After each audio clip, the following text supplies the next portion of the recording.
Next topic, bear का विकृतिवाद सिद्धांत। Very important है, अधिकांशतः पूछा जाता है एग्जाम में भी। बेयर का विकृतिवाद सिद्धांत विख्यात जर्मन रासायनिक एल्डोर्फ बॉन वेयर ने इस सिद्धांत को साइक्लोएल्केन के आपेक्षिक स्थायित्व को समझाने के लिए सन 1885 में प्रतिपादित किया था। इस सिद्धांत के प्रमुख बिंदु निम्न हैं। कार्बन परमाणु की 4 संयोजकताएं नियमित चतुष्फलकीय के चारों कोनों की ओर अभिविन्यासित होती हैं और 2 संयोजकताओं के मध्य बंद कोण 109 डिग्री 28 मिनट का होता है। चूँकि वलय बनने के समय यह बंद कोण विकृत हो जाता है, फलस्वरूप अणुओं में एक तनाव या खिंचाव उत्पन्न हो जाता है जो बंद कोण की विकृति पर निर्भर करता है। बंद कोण में जितनी अधिक विकृति होगी, अणु में उतना ही अधिक तनाव होगा। अतः बेयर के अनुसार 5-6 सदस्य वलय बहुत आसानी से बनती हैं तथा अधिक स्थायी होती हैं, क्योंकि इनके बंद कोण में कम तनाव या विकृति होती है। चूँकि साइक्लोएल्केन में सभी कार्बन परमाणु एक तल में होते हैं, अतः साइक्लोप्रोपेन वलय समबाहु त्रिभुज बनाती है, साइक्लोब्यूटेन वलय वर्गाकार होती है एवं अन्य साइक्लोएल्केन वलय नियमित बहुभुजीय संरचनाएं बनाती हैं। और जब ये साइक्लोएल्केन उपर्युक्त आकार ग्रहण करती हैं, तब इनका बंध कोण सामान्य चतुष्फलकीय कोण से विकृत हो जाता है, जिससे अणु में तनाव उत्पन्न हो जाता है। इस तनाव को कोणीय तनाव कहते हैं और यह तनाव जितना अधिक होगा, वलय उतनी ही अधिक अस्थायी होगी। साइक्लोएल्केन में कोणीय तनाव मतलब उसको शो करते अपन एस से। निम्न सूत्र द्वारा परिकलित किया जा सकता है। तो कोणीय तनाव S बराबर 1/2 इंटू 109 डिग्री 5 मिनट माइनस वलय में बंद कोण, जो कि आपको हार्ड कॉपी में नजर आ रहा होगा। उदाहरण देख लें। साइक्लोएल्केन में बंद कोण तनाव व दहन ऊष्मा प्रति CH2 कहीं देखें। यौगिक आपको एक तरफ देख रहे हैं, साइक्लोप्रोपेन जैसे बंद कोण 60 डिग्री का है, तनाव 1/2 into 109 degree 5 minutes minus 60 degree, तो दहन ऊष्मा इसकी होगी 166.6 किलो कैलोरी प्रति मोल। इसी प्रकार ने भी दे रखी है, आप हार्ड कॉपी में पढ़ सकते हैं। देखें अब आगे, विकृति या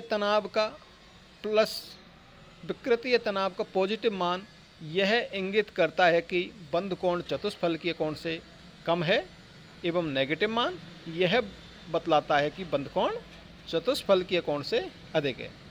दोनों ही परिस्थितियों में अणु में तनाव आता है।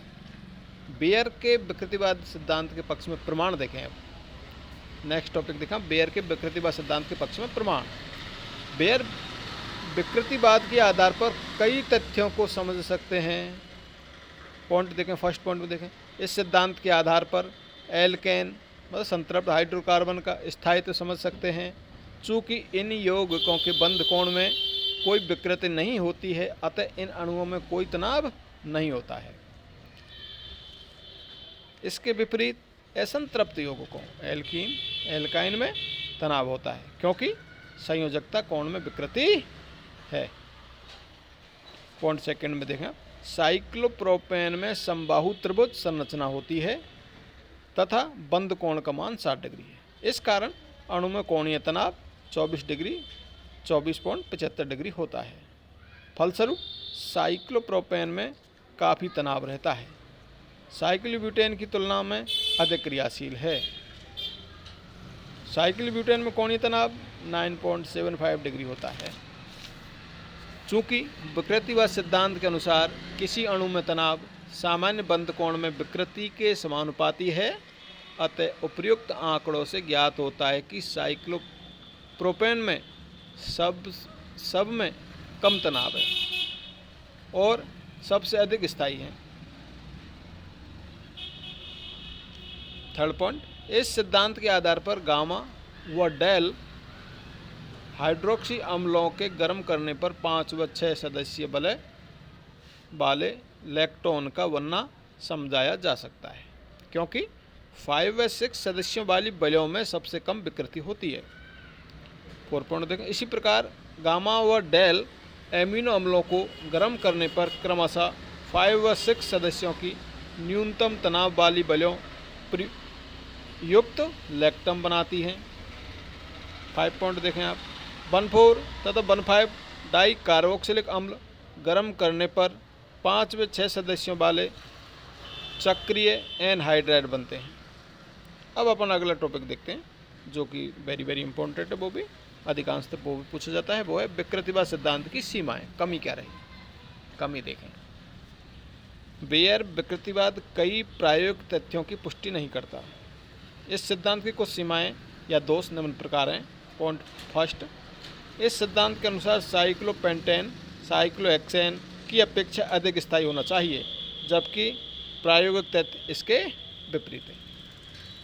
Next point, C10, C15, C15, C20 वो अधिक कार्बन परमाणु वाली साइक्लोएल्केन बनाई गई हैं, जो कि अधिक स्थायी है। यह तथ्य इस सिद्धांत के विपरीत है।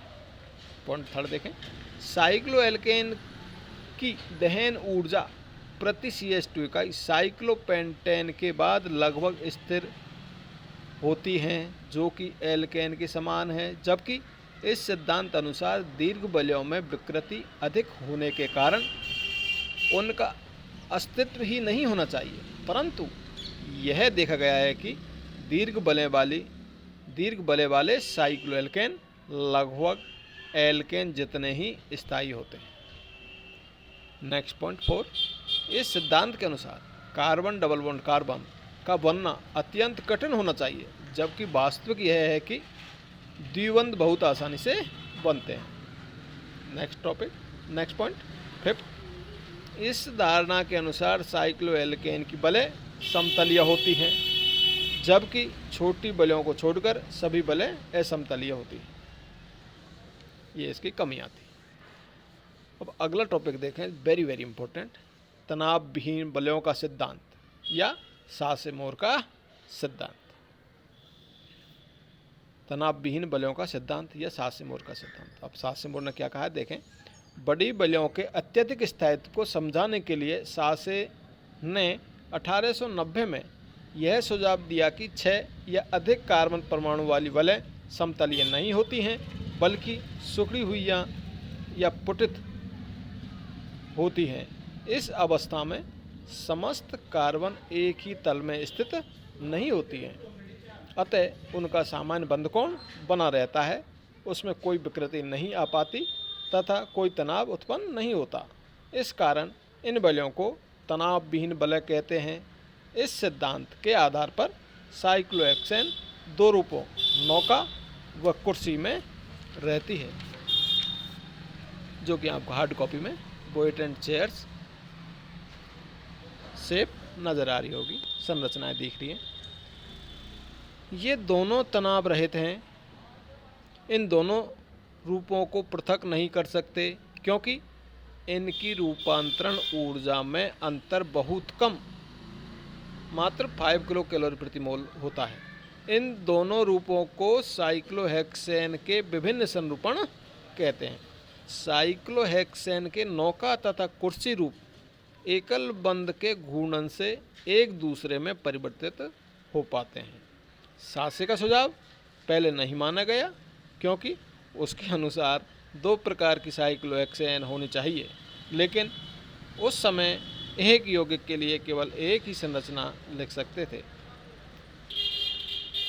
1918 में मोर ने सासे के सुझाव को पुनर्स्थापित किया तथा 2 रूपों के अस्तित्व को बतलाया। उन्होंने बतलाया कि सामान्य ताप पर कुर्सी व नौका संरूपण एक दूसरे में तेजी से अंतर परिवर्तित होते रहते हैं, अतः इसे सासे-मोर का तनाव विहीन सिद्धांत कहते हैं।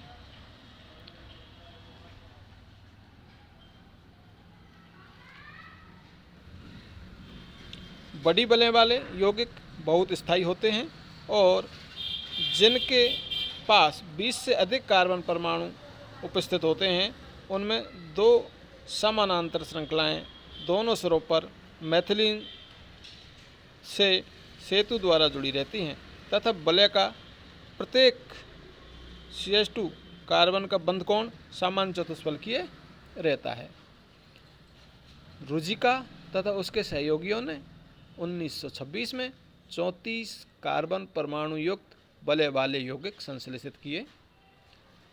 बिक्टॉन, सिक्टॉन, सिबटॉन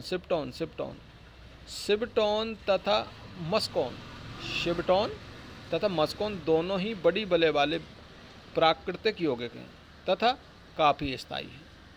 सिबटॉन को सिबेट बिल्ली से तथा मस्कोन को कस्तूरी मृग की नाभि से प्राप्त किया जाता है। संरचना आपको हार्ड कॉपी में नजर आ रही होगी। साइक्लोप्रोपेन या कहूँ banana bent, very very important. Cyclopropane एक समतलीय अणु है जिसका बंध कोण 60 डिग्री होता है, अतः चतुष्फलकीय कोण से बहुत विकृति है। चूँकि sp3 कक्षकों के लिए जहाँ एक्सियल अतिव्यापन होता है सामान्य बंध कोण 109 डिग्री 28 मिनट होता है, शुद्ध p कक्षकों के अतिव्यापन से बना सामान्य बंध कोण 90 डिग्री से कम नहीं होता। लेकिन वास्तविकता में साइक्लोप्रोपेन में कार्बन कार्बन बंध में सामान्य sp3 संकृत कक्षकों से अधिक p गुण होता है। फलस्वरूप साइक्लोप्रोपेन में झुके हुए या केला जैसे बंध बनते हैं। इसलिए सामान्य एल्केन से साइक्लोप्रोपेन में कार्बन कार्बन बंध कमज़ोर होता है। चूँकि दो परमाणुवीय कक्षकों के अंतर्नाभिकीय बंध अक्ष पर अतिव्यापन से प्रबल बंध बनता है, परंतु यदि परमाणुवीय कक्षक अक्ष पर अतिव्यापन नहीं करते हैं तो बंध की प्रबलता भी कम हो जाती है।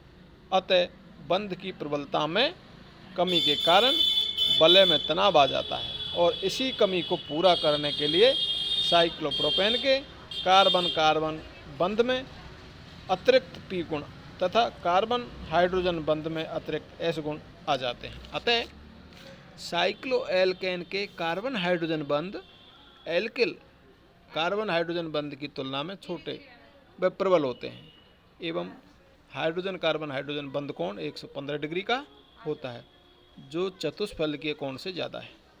दूसरा कारण जिसके फलस्वरूप साइक्लोप्रोपेन वलय में तनाव है वह है कार्बन हाइड्रोजन बंधों का आपस में ग्रसित होना।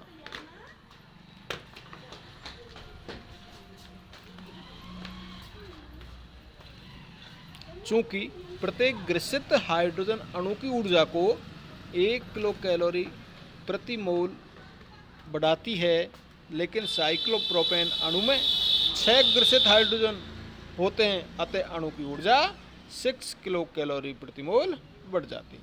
इसकी संरचना आपको हार्ड कॉपी में नजर आ रही है। आज के लिए इतना ही। Thank you.